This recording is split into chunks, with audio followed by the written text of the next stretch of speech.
పితా పుత్ర పవిత్రాత్మ నామంన ఆమేన్. ఈరోజు దేవుని వాగ్దానం. ఆ పిదప యూదుల పండగ ఒకటి వచ్చెను. ఆ సందర్భమున యేసు యెరూషలేమునకు వెళ్ళెను.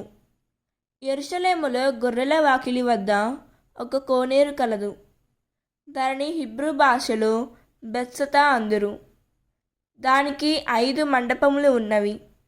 ఇచట పెక్కుమంది గ్రుడ్డి, కుంటి, పక్షవాత రోగులు ఆ నీటి కదలికకై పరీక్షించుచుండెడివారు. అప్పుడప్పుడు దేవదూత దిగివచ్చి ఆ కోనేటి నీటిని కదిలించును. నీరు కదలగానే మొదట అందులో దిగినవాడు ఎటువంటి వ్యాధి నుండి అయినను స్వస్థత పొందును.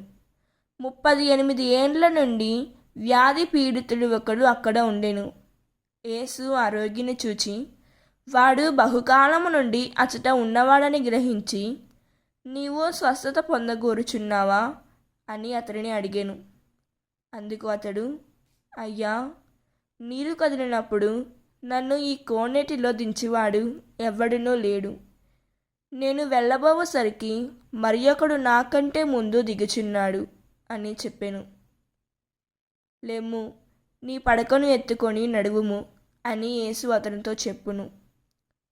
వాడు తక్షణమే స్వస్థత పొంది తన పడకను తీసుకొని నడుమసాగెను. అది విశ్రాంతి దినము. యోహాను 5వ అధ్యాయం 1వ వచనం. ఈ వాక్యం మనకు ఏం చెబుతున్నదంటే, మన జీవితంలో ఎన్నోసార్లు స్వస్థత కోసం ఎదురు చూస్తాం.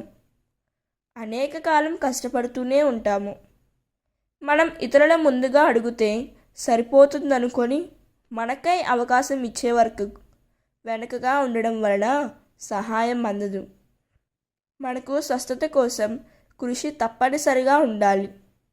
కానీ దేవుని కృపను ఆశించి మనకై పనిచేయాలని నమ్మకం ఉండాలి. దేవుడు ఈ వాక్యం వింటున్న ప్రతి ఒక్కరిని దీవించునుగాక. ప్రార్థన.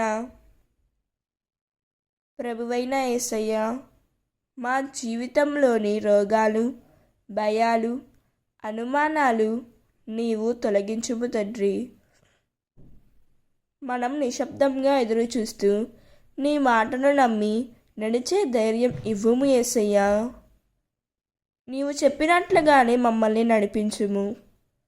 మా కష్టాలను అధిగమించి జీవితంలో నూతన శక్తి, ఆనందం పొందేలా చేయుము తండ్రి. ఆమేన్. God bless you.